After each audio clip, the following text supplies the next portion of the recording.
Hi, welcome to Budget Night 2018. This is just a short message from the FPA.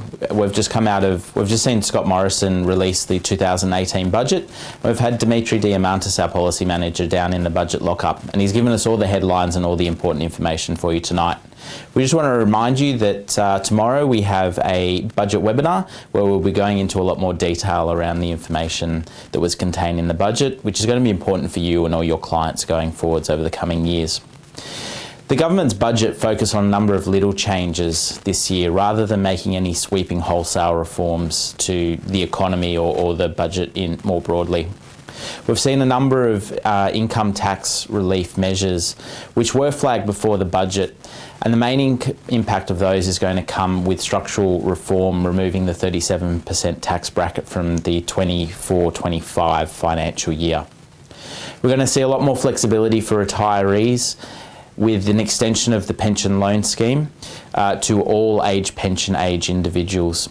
And we're going to see a new requirement for superannuation funds to establish retirement income stream strategies for all members of those funds. This is something that financial planners have been calling for a long time for their members to create greater flexibility around retirement products.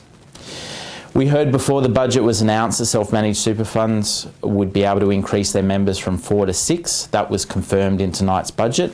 And we also saw that those self-managed super funds with really good audit histories will be able to do 3 yearly audits rather than the annual audit requirement at the moment.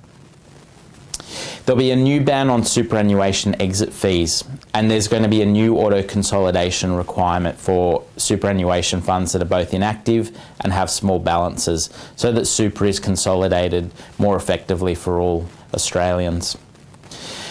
One of the big changes though we saw is that the government is going to introduce a requirement for those young employees under 25, those with low super balances under $6,000, or those who haven't contributed to their super funds in over 13 months, to be allowed to opt in to insurance rather than have it automatically default cover within their superannuation funds. This can be seen as a positive and may reduce the number of superannuation products out there with default insurance in them. But we know that default insurance creates a great mechanism for ensuring that people are insured, do have cover when they might need it, and makes it more difficult to get later on in life. A few of the other things that we saw was some additional funding for ASIC and APRA to help them deal with the Royal Commission, but the really important measure that we saw around regulator funding was that the TPB will get an additional $20 million over the next 4 years to help it transition tax financial advisors into their system and better support the regulation around tax agents. So these are just some of the quick headlines we've got for you tonight. A lot more detail will come out to you tomorrow in our budget webinar, and we'll have our budget flash, which will come out with a lot more detail for you shortly. Have a great night, and if you've got any questions, make sure you get in contact with policy@fpa.com.au. Thank you.